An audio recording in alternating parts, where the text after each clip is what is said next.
Vorderman, who co-hosts the ceremony, joins us now to tell us more.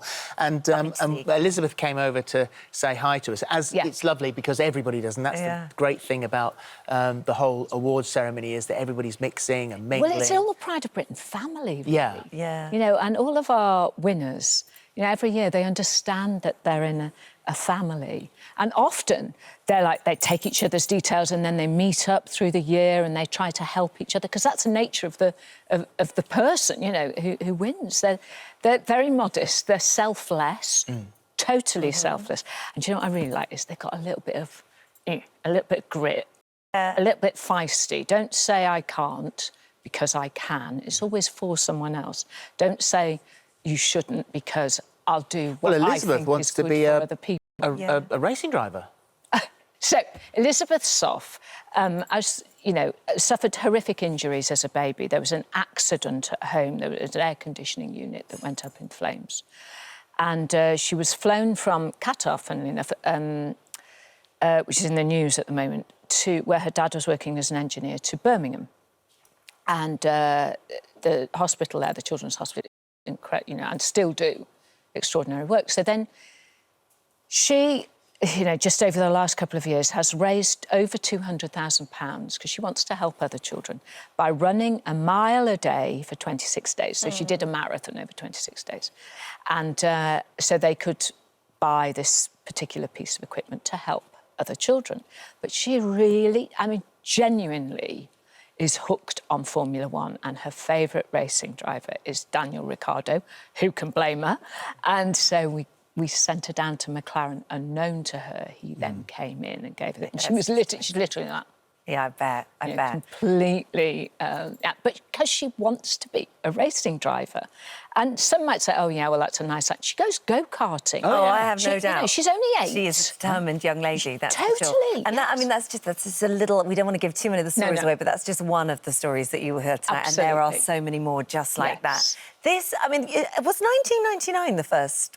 1999 was the first one. It was the Daily Mirror Pride of Britain Awards. It was very different. Were you there then? I think we were there. Because there was Sportsman of the Year, not on the very Businessman first of one, the Year, and so on. And Piers Morgan was the editor of the Daily Mirror at the time, and I hosted it. And there were about 6 awards right in the middle, which just, you know, everybody stopped in their tracks. Scylla was on a table here, Mick Hucknall. It's where Paul McCartney met Heather Mills, was at that first one. You know, wow. All of that. And so I went to the bosses at ITV after with Peter Willis from the Mirror, and that's where we made the Pride of Britain Awards as we know them, which was the sort of extended that section. The thing is that in the world we live in at the moment, the times we live in at the moment, it is very easy just to see the bad. Yeah. But as for the bad, there is the light and the good, because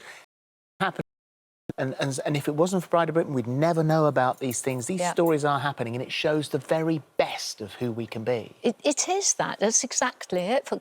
So you know, every essence of what they do. And sometimes, you know, you watch rolling news, and if you watch the news, you know, you have the news on in the background all day, you can get really low because there's crazy politics, there's, you know, economic crisis, all of these things, not denying those things exist. But you need to punctuate it with actually, take a breath. And when you meet these people, they have a very positive effect on you. You suddenly, there is hope in the world. They're strong. They have, most of them have been through horrors themselves and have come out even better. And they show you that, you know. So watching it, I think by the end of watching it tonight, hopefully everybody will feel that actually the world is a good place. There is goodness in the world. Without a doubt, and with a bit of hope as well. And, and a bit inspired, because also the England Lionesses get a special... They're Lionesses, yes, because... And, well, again, I won't give too much away because I'm terrible. But so they come on and they receive an award. And I think, and I don't know if you felt it, Holly, particularly, you know, my generation, so I'm in my 60s now, and my generation were always taught, well, you shouldn't play, don't play sport. Gyms, as we know them, didn't exist until the 1990s, you know? So don't do that, don't do that. And women should know her place, and you should only you know, pertain to be doing these different things. And when I watched the final, when they won the Cup, the Euros, it was like, it was more than just about sport.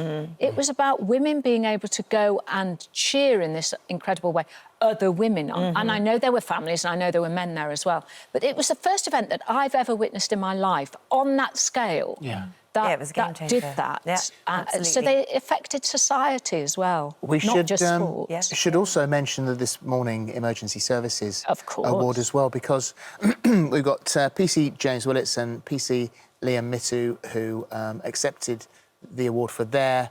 And we won't go into it now because you'll see it on It's an unbelievable story, though. Extraordinary story where what everybody would run away. Incredible. They ran towards at the most incredible risk to themselves.